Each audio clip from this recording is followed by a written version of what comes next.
Nature is so beautiful. Look at the fascinating geometry of that lava rock. How that lava rock has split and broken.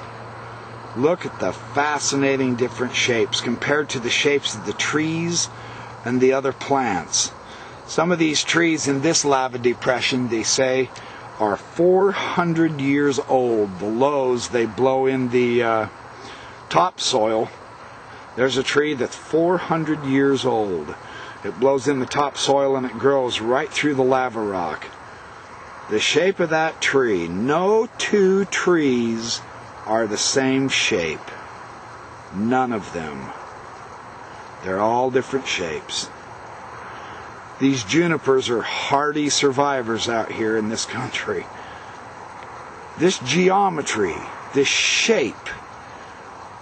Let's take a look at one of the most fascinating aspects of the creation that arise from pure paradox. Our world has much to teach us. There is so much beauty, all the varieties of shape, colors, shades of color. And to begin with, see that wonderful dead branch right there in the center of the video there? I'm going to use that as a beautiful natural takeoff to illustrate this principle of the paradox of creation. It begins with a simple line.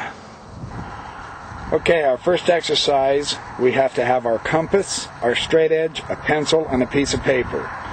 Don't argue with me, do this with me. Don't just watch me do it and think you're going to comprehend it. It is by creating yourself that you get it, you grasp it. Something happens inside you that will happen in no other way. So do this exercise. Don't just say, yeah, I'll do it someday. Do it right now. Okay, it begins with a simple line. It's a simple line to draw. See if I can draw this accurately out here in the wild. You just simply draw a line. Piece of cake. Now, somewhere under that line, approximately in the center of the line, you want to take your compass and you want to start, we'll call this line AB. AB. You want to have a central point somewhere under AB and connect it to B like so, and you want to swing a partial arc. You want to swing over a half a circle, about like so. So now we have line AB, we have center C, and where the line connects with the arc here, crosses over, we'll call that point D. Okay? Do that part first. Now from here, we want to connect at the crossing D with the center line C. So take your straight edge, connect where the D crosses through the center line, and I'm going to do a dotted line. I'm going to do a dotted line where we connect through that center point and take it all the way over until it touches the other side of that arc. And from here we want to draw a line perpendicular from B down to where that touches on the circle there on line, from line B, boy, if I can get that straight. We want to connect this perpendicular line down to where it touches the circle there, and we'll call that point E. So now you can begin to see a very interesting shape occur. You've got a line going across with the perpendicular coming down, the beginnings of a square. Now, the next principle involved is where you use your compass. And what we need to do here with the compass is we have to join line C and D, it cuts the arc at E. Now we draw EB, we've got that. Next, with the center B and the radius AB, so we put our mark here, we put our center on B, and we do a radius the length out to A in this, you swing another arc down, like so. Do you see that? And then from this point, we want to connect, we want to extend the line BE down to where that arc is.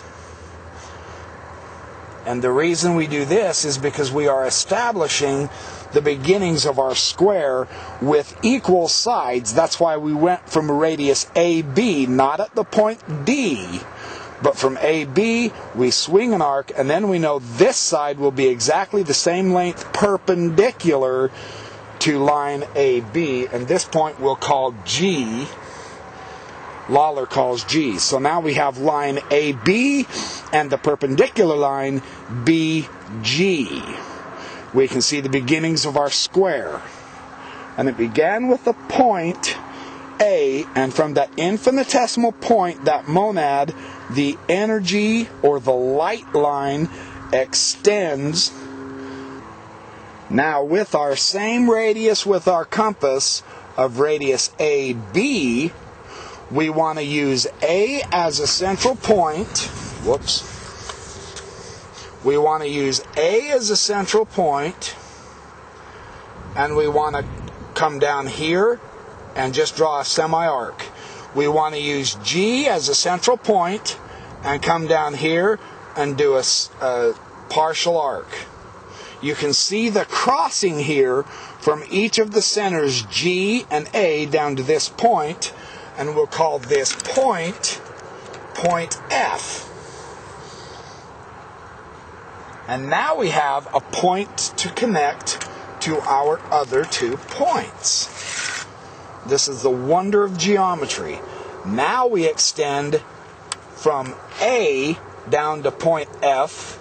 We extend that line, and we extend the line from G over to F, so that we connect all 4 points,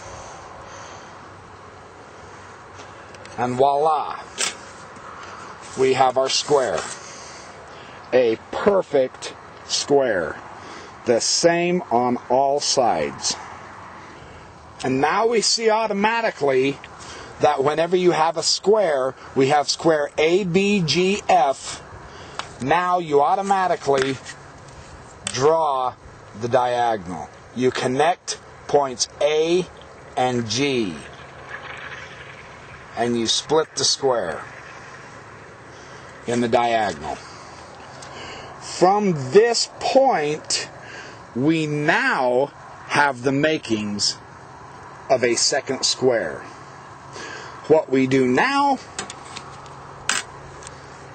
is, with the same radius we had of AB and B as the central point, we continue our arc. We repeat the step process between A and B.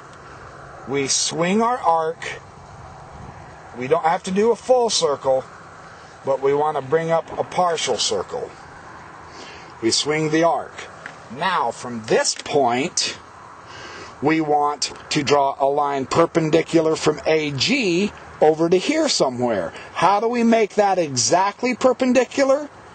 By extending the square's sides. So we extend the square sides. We've got that side right there. We bring this out. I'm going to do a dotted line again until it touches the circle here, which we will call point H. And we extend this side of the square here, all the way up to the top part of the circle up to this point, and we call that point point J. Now you can see the beginnings of the manifestation of a second square. Because we have point A and G, we have point H and J, and we connect all of those points. The lines extend in manifestation. We connect the points,